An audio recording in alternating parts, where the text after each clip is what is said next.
Rasul, Manchester, UK. Are demonstrations allowed in Islam? Question says, coming from Manchester, UK, are demonstrations allowed in Islam? Yes and no. There are certain demonstrations which are allowed in Islam. Certain demonstrations which are obligatory in Islam, mandatory to do. And there are other demonstrations which are disliked, and there are other demonstrations which are clear haram. Whether you mean by this word demonstration what we call a protest or not, it depends. So the basic rule is this. Kitab and Sunnah, Allah says, فَإِن تَنَازَعْتُمْ فِي شَيْءٍ فَرُدُّوهُ إِلَى اللَّهِ وَالرَّسُولِ إِن كُنتُمْ تُؤْمِنُونَ بِاللَّهِ وَالْيَوْمِ الْآخِرِ ذَلِكَ خَيْرٌ وَأَحْسَنُ تَأْوِيلًا. Whatever you differ on, Allah says, whatever you differ over and dispute regarding, then take it back to Allah and His Apostle, if you're believers in Allah in the last day. Because that's better. ذَلِكَ خَيْرٌ وَأَحْسَنُ تَأْوِيلًا. And it will give you a more thorough determination. The affairs will be more thorough if you take it back to the Quran and take it back to the Sunnah. So Shaykh al-Islam Taymiyyah, he says that this verse in Surah An-Nisa proves is that if the Muslims agree unanimously, if they have consensus, then it's the haqq. It's the truth. As it's narrated from Abdullah ibn Mas'ud radiyallahu ta'ala anhu, فَمَا رَآهُ الْمُسْلِمُونَ حَسَنًا فَهُوَ عِنْدَ اللَّهِ حَسَنًا. He says, whatever the Muslims see is a good thing, then it is a good thing as a whole.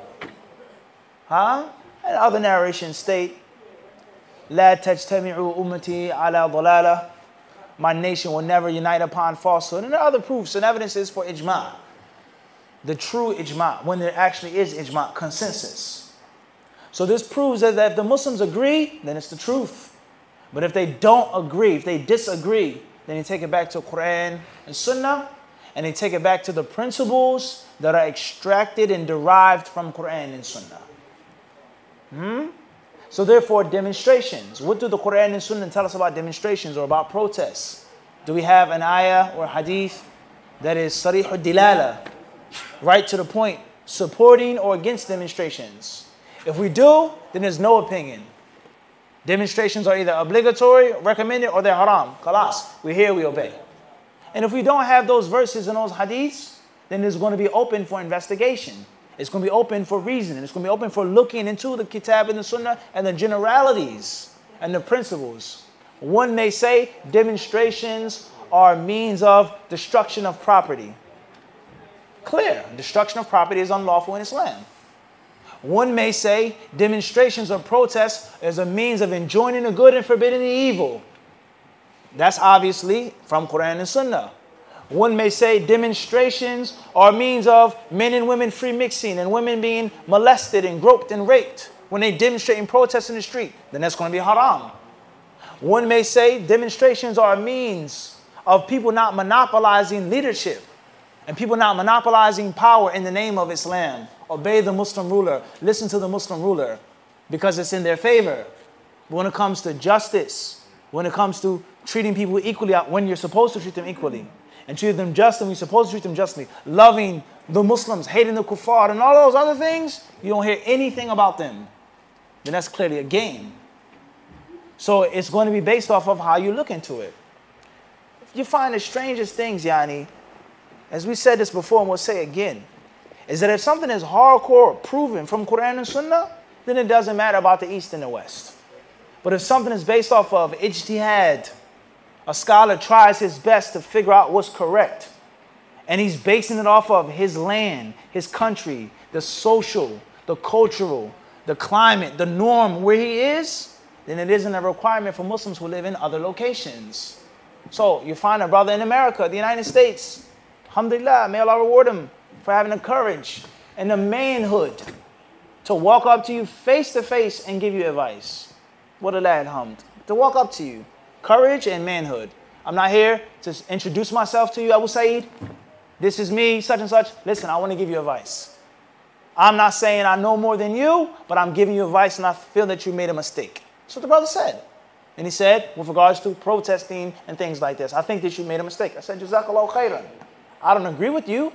I feel your view is totally erroneous based off of proofs and evidences. And I feel like you're blindly following someone in a different time, a different place, in a different atmosphere. But I thank you for having enough manhood to say it to my face. Not like some brothers, they walk up to you, they give you a hug, they make dua for you, and next one they talk about you. And they say, you didn't give me time, you didn't give me attention. You saw me in my face, you gave me a hug and a kiss. You said, keep up the good work, I'm proud of you, I heard so much good things about you. And you say you didn't have time to give me advice? Is it me? Am I the crazy one, Abdul Qawi? So if you have a view about protesting and demonstrating, and you feel that it's correct, then that's fine. But know for sure there are others who have views about demonstrating and protesting, and they're basing it off of Kitab and Sunnah, and there's nothing that's clearly cut, then it's going to remain an issue of ijtihad. They say it's permissible to do demonstrations in Egypt, or permissible to do demonstrations in the United States. And they say that it's haram to do demonstrations in Saudi Arabia, a cardinal sin. Is there something concrete from Kitab and Sunnah? Or is it something based off of ijtihad? Is it purely ijtihad, or are there political motives and social motives, and someone saying that demonstrations are totally haram? It's the bottom line. If you choose to take a view of a scholar, a fatwa of a scholar, that's fine. There's no sin upon you for that. But do not force it upon the what? The next individual who says that I don't agree with that fatwa. Nor am I obliged to agree with that fatwa. It's not obligatory to take every single fatwa from every single person. If that was the case, then we'd be no different than the Jews and the Christians. As Allah says, they took their rabbis and their pastors and their monks and their priests out of Baba min dunillah, as lords besides Allah Azza wa Jal. So the point that we're trying to get to is that any issue in Islam, if there's something which is concrete from Kitab and Sunnah, there's nothing to discuss, nothing to argue about. If it's something which is relative and subjective, and which is based off of personal investigation, then it remains as what? As that. And the layman Muslim who's following someone that he trusts and respects, that's what?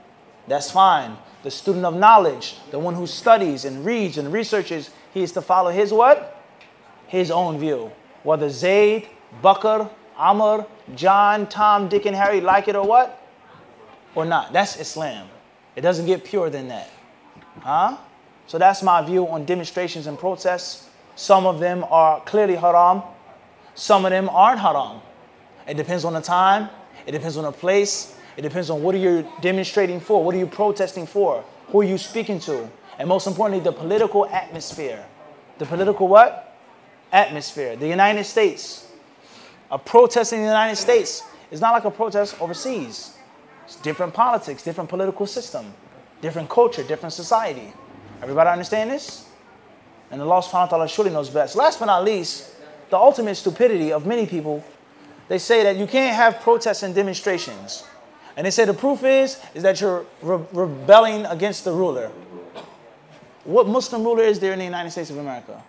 Or the United Kingdom? Look how the extremism pushes a person's brain all the way into the corner. Demonstrations are haram in Saudi Arabia because one could possibly say, this ruler is a Muslim ruler, you're going against him, you're revolting, which is against the hadith of the Prophet ﷺ. Tayyib, mumkin. In America, where's the Muslim ruler? Everybody understand this? So we ask Allah Azza wa Jalla to allow us to have the ability to use our heads. The reason why Allah gave us these brains is to do what? Use them, huh? And Allah knows best. That's my humble opinion on the issue. If those people who differ or feel differently, or feel that's wrong, there's nothing wrong with that. Alhamdulillah, you're entitled to your own view, just like I'm what? Entitled to my own. Allah knows best.